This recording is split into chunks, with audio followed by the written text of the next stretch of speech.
Good evening, everyone, and welcome to a night of spine-tingling terror. Tonight, we journey deep into the heart of the wilderness to share some of the most horrifying camping tales ever told. Prepare yourself for a night of fear and suspense as we uncover the dark secrets lurking in the shadows. So pitch your tents, gather close, and let the nightmares begin. Growing up in the South, I was surrounded by beautiful places that haven't yet been overtaken by concrete. While it was nice, it could also be pretty boring as a teenager. With no local hangout spots like clubs or cool bars, my friends and I often had to improvise for fun, hoping for something good to come out of our nights. If you've ever lived in a rural area, you probably understand that feeling completely. One thing I enjoyed as a teenager was cruising around late at night, listening to music. I'd fill up my gas tank, grab a drink, and drive around until sunrise. It was my way to clear my mind and relax. The country back roads were always fun to drive down at 2 a.m., adding just the right amount of spookiness. But one night, I got more than I bargained for.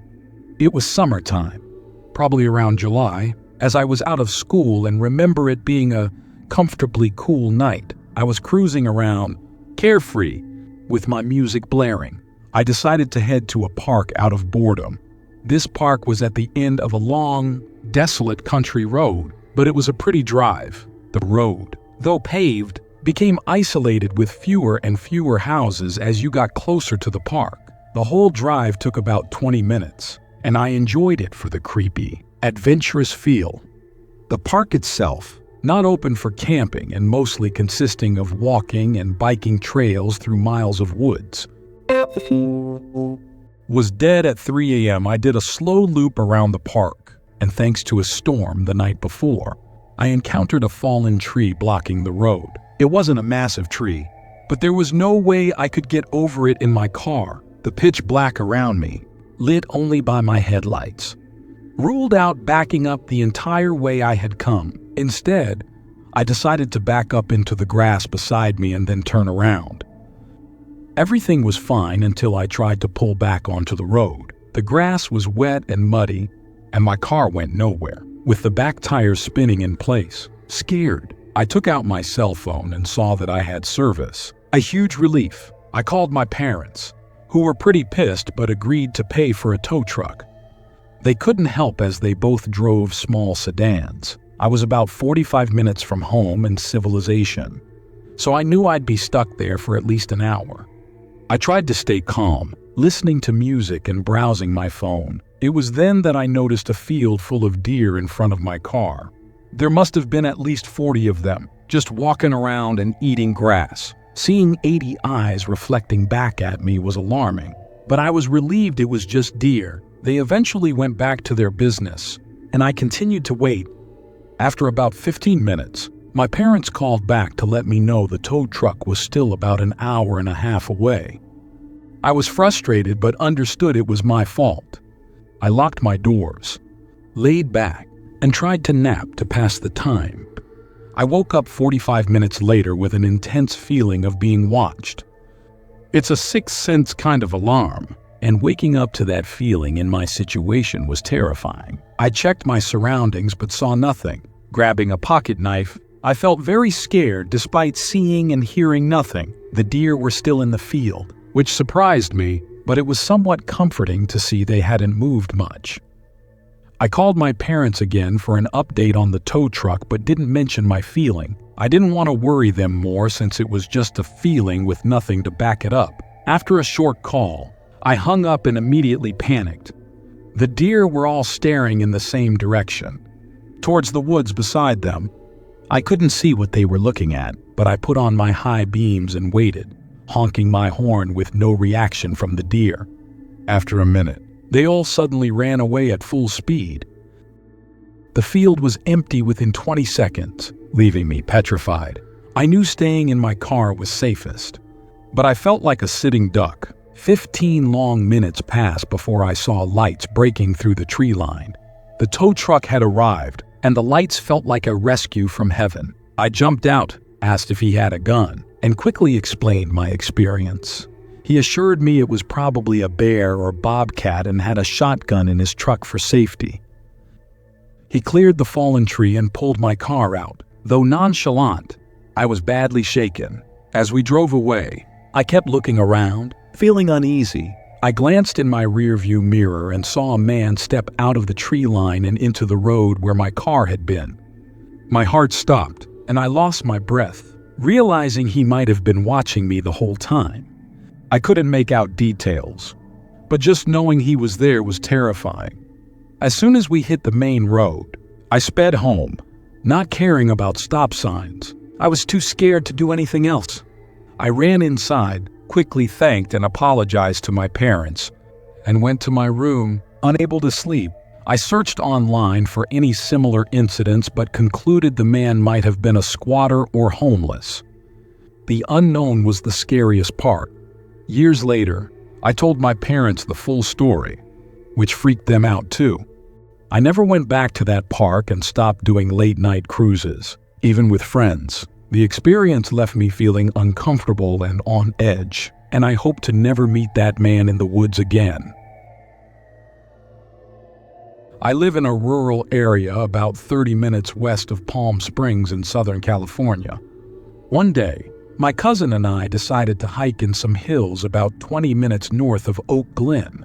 There were no trails, so we had to trespass on a fire camp and follow a stream into the hills. After reaching the peak of a steep hill, we realized we were far from the car and didn't know where the road was. To make matters worse, a heavy fog was rolling in, and we had only 35 minutes of light left. We tried to take a shortcut down the hill but ended up on the edge of a 30-foot rock wall while scaling it down. A football-sized rock fell on my cousin's head, causing him to bleed heavily and become disoriented. We walked in the direction we thought the car was, surrounded by thick fog. Suddenly, we stumbled upon a 40-foot concrete building, like a bunker, with barred windows and a heavy steel door.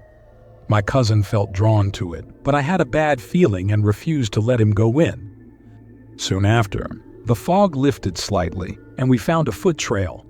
A few weeks later, we returned during daylight but couldn't find the bunker again, despite searching for hours. Additionally, my wallet, which had fallen out during our slide down the hill, was mailed back to me a week later in an envelope with no note or return address.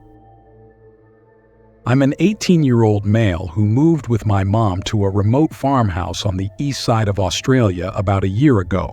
The house is at the end of a 7-kilometer driveway with 2 other houses occupied by elderly couples, and the nearest small town is 30 minutes away. At night, I often felt uneasy, like I was being watched, and sometimes heard footsteps outside. One night, I saw a flash of light from a torch outside my window, which freaked me out. A week later, my dad found the lawnmower tires slashed, which further fueled my paranoia. My mom suspected the neighbor, but I doubted it due to his age and the distance. After my stepdad moved out, I became more protective, especially since we couldn't own a gun and police response time was an hour. Some nights, I'd see distant torches in the paddocks after turning off the house lights. Our front door didn't lock properly, so I set up a wheelbarrow and metal sheet as an alarm. For a few weeks, I saw and heard nothing, but then one night, after a party, I ignored a noise, thinking it was the cats. The next morning, I found the door ajar and the wheelbarrow moved, indicating someone had tried to break in but fled after making noise. A few nights later, my mom woke me at 4 a.m. because her car lights were on. We found the battery dead, likely drained intentionally. She began agreeing with me that someone was lurking around the house, mentioning strange occurrences like a decomposing possum in the water tank and a rock positioned outside her window.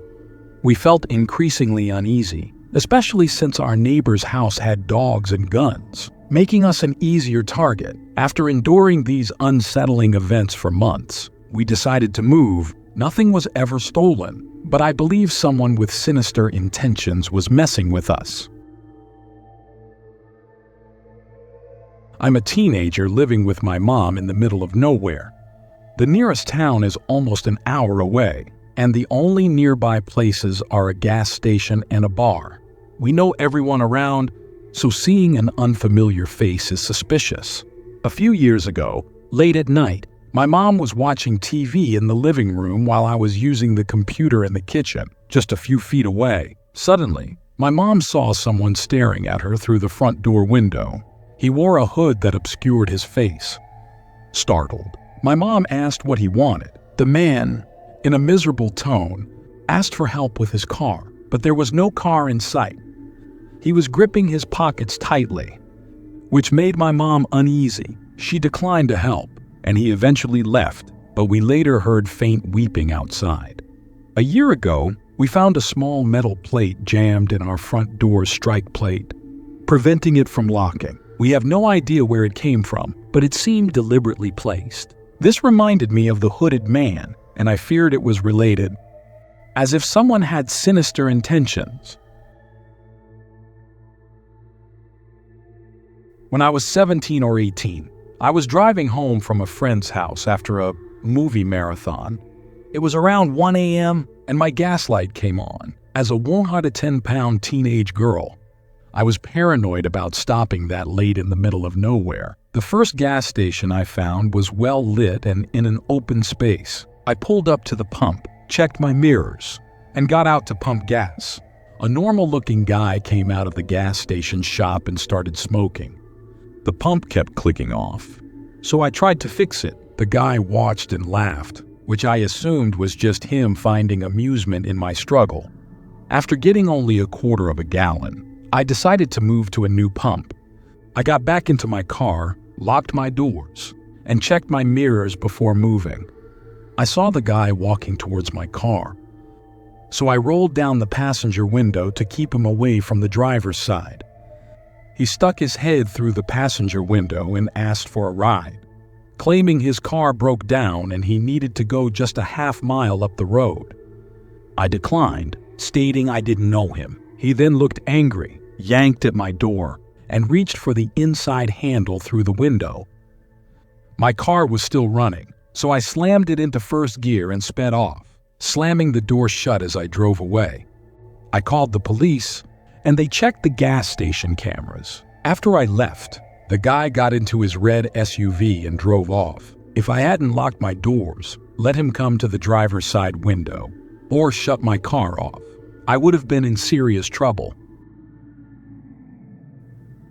Hey everyone, thank you so much for tuning in. I hope you enjoyed tonight's spine-chilling camping tales. Your support means the world, and I can't wait to bring you more heart-pounding horror stories soon. Stay safe, stay curious, and until next time, keep the campfire burning.